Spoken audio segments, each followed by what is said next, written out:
జగన్ ఆగమాగం చేసిన అమరావతి పునర్నిర్మాణమే లక్ష్యంగా ముఖ్యమంత్రి చంద్రబాబు నేడు రాజధానిలో పర్యటించనున్నారు. గతంలో చేపట్టిన నిర్మాణాలు పరిశీలించనున్నారు.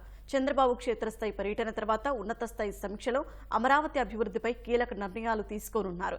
చంద్రబాబు సారథ్యంలో రాజధాని కల సాకారమవుతుందని రైతులు ధీమాగా ఉన్నారు. ఆంధ్రుల కలల రాజధాని అమరావతి నిర్మాణ పనుల్ని వీలైనంత త్వరగా పట్టాలెక్కించాలనే పట్టుదలతో ఉన్న ముఖ్యమంత్రి చంద్రబాబు తొలుత జగన్ విధ్వంసాన్ని అంచనా వెయ్యారని నిర్ణయించారు. ఇందుకోసం అమరావతి క్షేత్రస్థాయి పర్యటనకు సిద్ధమయ్యారు. ఉదయం 11 గంటలకు ఉండవల్లిలోని తన నివాసం నుంచి పర్యటన ప్రారంభం కానుంది. తొలుత జగన్ కక్షగట్టి కూల్చేయించిన ప్రజావేదికను పరిశీలిస్తారు. ఆ తర్వాత సీడ్ యాక్సెస్ రహదారి మీదుగా అమరావతికి శంకుస్థాపన జరిగిన ప్రాంతానికి చేరుకుంటారు. అనంతరం రాజధానిలో దాదాపు 10,000 కోట్ల రూపాయలతో చేపట్టిన భవనాల నిర్మాణాల్ని పరిశీలిస్తారు.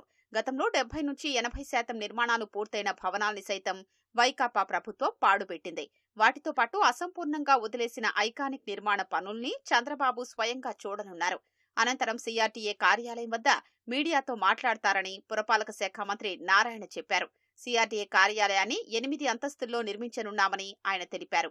ఎమ్మెల్యే క్వార్టర్స్, తర్వాత ఎమ్మెల్సీ క్వార్టర్స్, తర్వాత అధికారులకు నిర్మించిన క్వార్టర్స్, అదేవిధంగా ప్రిన్సిపల్ సెక్రటరీస్, మినిస్ట్రీ నిర్మించిన విల్లాస్, వీటిలన్నింటినీ విజిట్ చేస్తారు.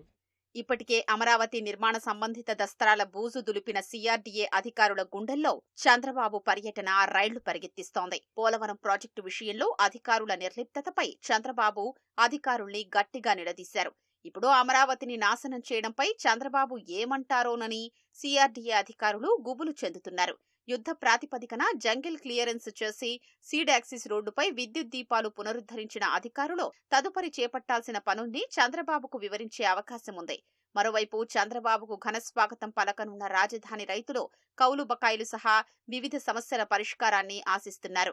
జరీబు భూములకు ఎకరాకు 95,000, మెట్ట భూములకు ఎకరాకు 57,000 చొప్పున మొత్తం 300 కోట్ల రూపాయలు కౌలుగా చెల్లించేందుకు కావాలని ప్రభుత్వానికి సిఆర్డీఏ ప్రతిపాదనలు పంపింది. బడ్జెట్ ఆమోదం తర్వాత సొమ్ము విడుదలయ్యే అవకాశం ఉంది. చంద్రబాబు సారథ్యంలో అమరావతికి పూర్వ వైభవం వస్తుందని రైతులు విశ్వాసంతో ఉన్నారు. సింగపూర్ని తలపిస్తాను, ఇక్కడ రాజధాని అనే ఏదైతే చెప్పారో మాకు బాబు గారు, ఖచ్చితంగా అలాంటి రాజధాని మాకు నిర్మిస్తారనే ఒక నమ్మకం బాబు గారి మీద ఉంది. ఎన్నో నిర్మాణాలు జరుగుతాయి, ఎంతో మందికి ఉపాధి అవకాశాలు ఇక్కడ కల్పిస్తే మన బిడ్డల భవిష్యత్తు బాగుంటుంది. కాబట్టి ఆ పూర్తి నమ్మకంతోనే వారు చేస్తారనే నమ్మకం ఉంది.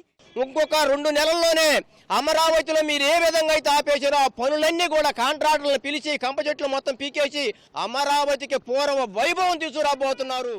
రాజధానిలో 80% పైగా పూర్తయిన నిర్మాణాల్ని వీలైనంత త్వరగా వినియోగంలోకి తీసుకురావాలని యోచిస్తున్న చంద్రబాబు అసెంబ్లీ సమావేశాల తర్వాత అమరావతిపై ఉన్నత స్థాయి సమావేశం నిర్వహించి పనులపై అధికారులకు దిశానిర్దేశం చేయనున్నారు.